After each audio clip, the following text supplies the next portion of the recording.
The war came early to eastern Bosnia and to Srebrenica.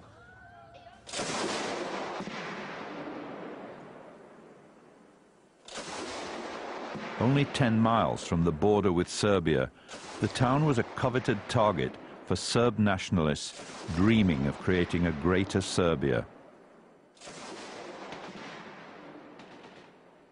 Over the next 3 years, the town was to become a hostage in the savage ethnic war which was consuming Bosnia and was in the end to consume the people of Srebrenica.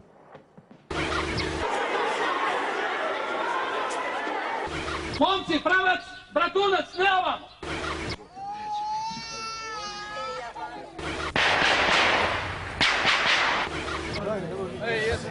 The story of Srebrenica may seem to be a freakish throwback to medieval savagery, but it's essentially a story of our times, a catastrophe witnessed by camcorder.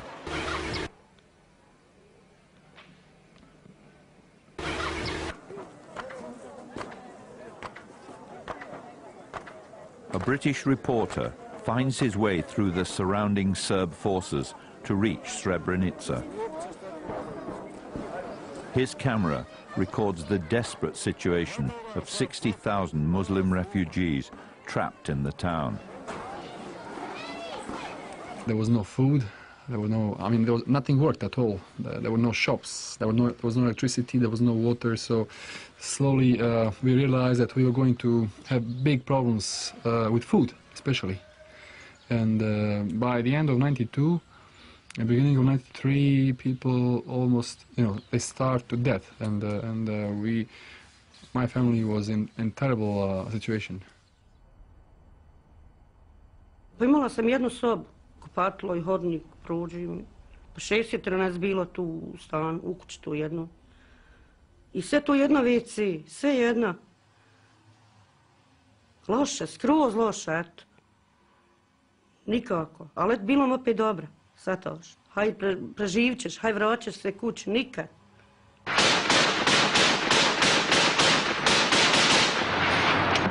Serb cameras record the menacing power of the forces besieging the town for 3 years from the surrounding mountains.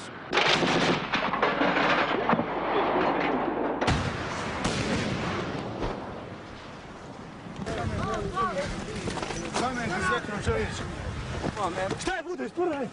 Bude ranj. Šta je?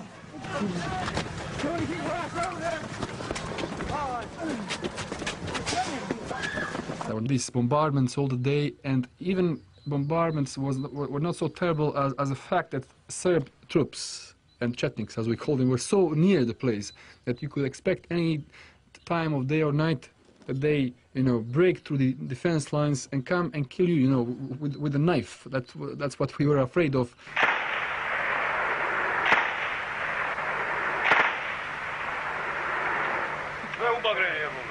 A Muslim warlord and defender of Srebrenica, Nasser Oric, stokes his legend as a scourge of the Serbs with heroic images from his camcorder. Legendarni komandant Nasser Oric. Morali smo, nismo imali izbora. Bili smo u jednom velikom okruženju i mi nismo imali izbora ništa drugo no da se branimo. Morali smo se braniti svim mogućim raspoloživim sredstvima. Znači, i poštujući i ne poštujući Ženevsku konvenciju, i srpska strana i muslimanska. Znači, samo što su oni bili u boljem položaju no mi. Oni su imali tehniku, imali su i logistiku, imali su i sve živo su imali, dok mi smo imali smo samo goli život, a ono sve ostalo morali smo da se snađemo. Znači, to je. As the Muslim refugees in Srebrenica grow more desperate, raids by Nasser Oric on surrounding villages, followed by ravenous bands of scavengers, become more frequent and more bloody. Na Božić 7. januara 1993. godine oni su napali područje Kravice, gdje su ljudima u tom napadu počinili mnogo zla. Pobili su sve one ljude do kojih su došli, a došli su naravno pretjerano do staraca, do žena i tako dalje. Svjedočanstva su groblja velika groblja oko Srebrenice, po selima. Joj, 7 godina, joj, vidjela se nisam, joj, stine doći, joj, stine rade. Ali bio je veliki pritisak srpskog naroda na ovom području i naravno u Republike Srpskoj da srpska vojska odgovori na te napade, da preduzme ofanzivne mjere, da oslobodi. Joj, nikom sine, joj, nikom rabe.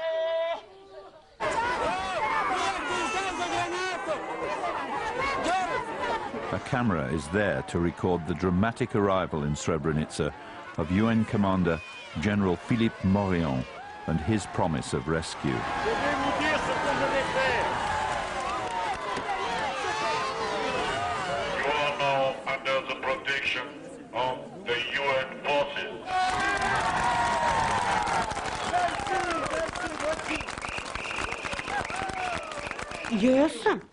Jesam bila u Srebrenici.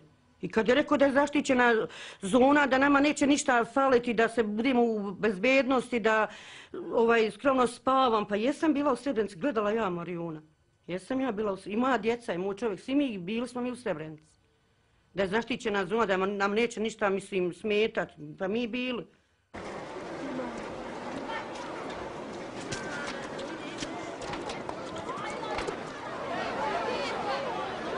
In creating the safe area in April 1993, the UN Security Council in New York is responding to the disturbing images coming from the camcorders in the besieged town. These people in New York reacted to appalling stories of tragedy unfolding before their eyes on television, and they naturally felt they had to do something. And they produced high-sounding resolutions, which we on the ground did not have the ability to execute. When Dutch UN peacekeepers arrive in January 1995 to watch over the safe area, Warrant Officer Wim Dijkma's camera records their daily life. He is also to record their part in the tragedy of Srebrenica. We as Dutch came from a quite rich country, not used to war. If you are there, you realize that you don't know the feelings of people who had war for several years. Sometimes I had a feeling I understood the words they said, but I didn't understand the feelings. As they assemble in their base at Potachari, an old factory just 3 miles north of the town, the new Dutch battalion and their commander, Colonel Ton Karamans, face a mountain of problems. UN was there to keep peace, but not to enforce it. UN did not have enough equipment or troop strength to enforce anything on any of the warring parties.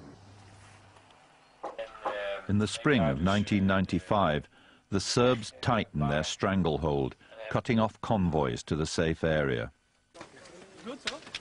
Soon, the Dutch are starved of personnel, ammunition, fresh food and fuel. With most of their vehicles stranded, they're reduced to foot patrols. Hasan Nuhanovic gets a job as an interpreter for the beleaguered Dutch battalion. From my conversations with the Dutch soldiers, they were just saying, we want to go home, we don't want to stay here, it's not our war, I don't see any sense of staying here.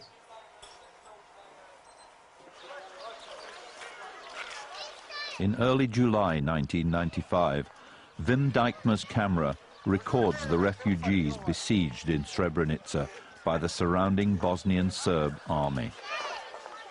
The final act in their tragedy is about to begin. On July 6th, Saliha Osmanovic's son, Edin, is killed by a Serb shell which lands near the school in Srebrenica. Tad nisam mogla da zamislim da ćemo da ostane u kazanima u Srebrenici, da ga više nikad.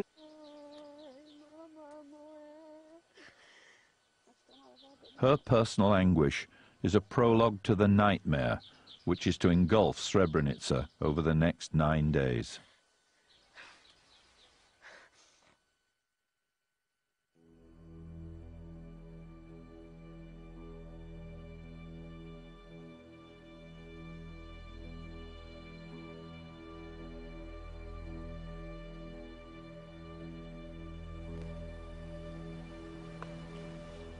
I personally never expected General Mladic to overrun the enclave, because the world was watching.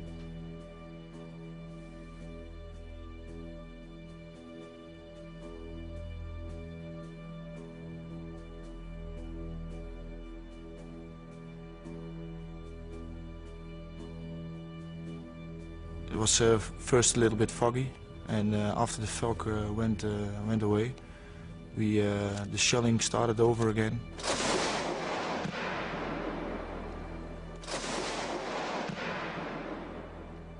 After a while, we saw a Serb tank drive towards the enclave.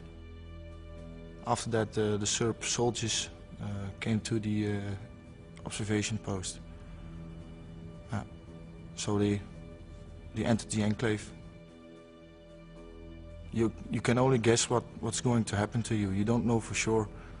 And after a while, they get more aggressive, starting searching for weapons, all kinds of stuff. At that time, the commander of the Serbian or Bosnian Serbian troops told our commander he didn't control his men anymore, and he asked us to leave.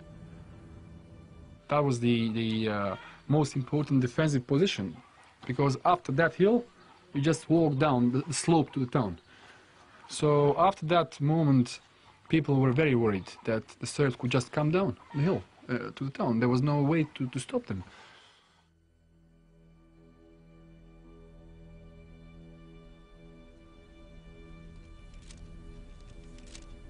And at that moment, they threw a hand grenade in the APC. The APC gunner was wounded on his head and fell in the APC. So it was a panic situation, doing everything we can to save our comrade's life and hoping the best of it.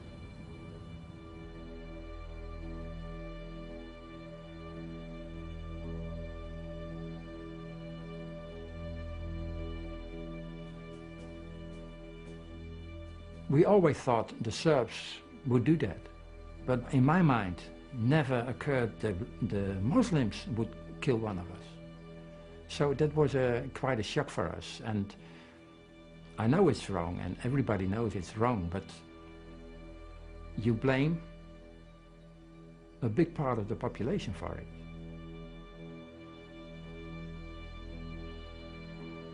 Really, an open attack at UN was telling the people that if the UN cannot defend its own observation post, how can it defend the people?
The Muslim got a note and he wrote down 30 Dutch and 30,000 Muslims. He said, as long as the 30 Dutch are in the hands of the Bosnian Serbs, the UN won't risk anything, because your 30 soldiers are even more valuable than the 30,000.